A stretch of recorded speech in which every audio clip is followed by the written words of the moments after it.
آج ہم بات کریں گے کہ نبی کریم صلی اللہ علیہ وسلم کے بچپن کی ایک عظیم صفات پر، وہ ہے سچائی اور ایمانداری۔ بچپن سے ہی لوگ آپ صلی اللہ علیہ وسلم کو صادق اور امین کے نام سے جانتے تھے۔ آپ نے کبھی جھوٹ نہیں بولا تھا، نہ کسی چیز میں خیانت کی تھی۔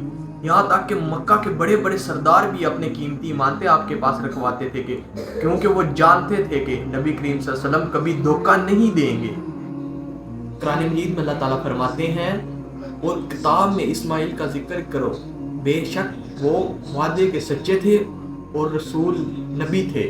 یہ آیت نبیوں کی سچائی کو ظاہر کرتی ہے، اور ہمارے نبی بھی اپنی زندگی میں سب سے بڑھ کر سچائی اور ایمانداری کو ثابت کیا۔ آئے ہم بھی اپنی روزمرہ کی معلومات سچائی اور ایمانداری کو اپنائیں، تاکہ ہم بھی حقیقی معنوں میں نبی کے غلام کہلانے کے قابل ہوں۔ اللہ تعالیٰ سے دعا کرتے ہیں کہ اللہ تعالیٰ ہمیں بھی نبی کریم صلی اللہ علیہ وسلم کی سنت پر عمل کرنے کی توفیق عطا فرمائے۔ آمین ثم آمین۔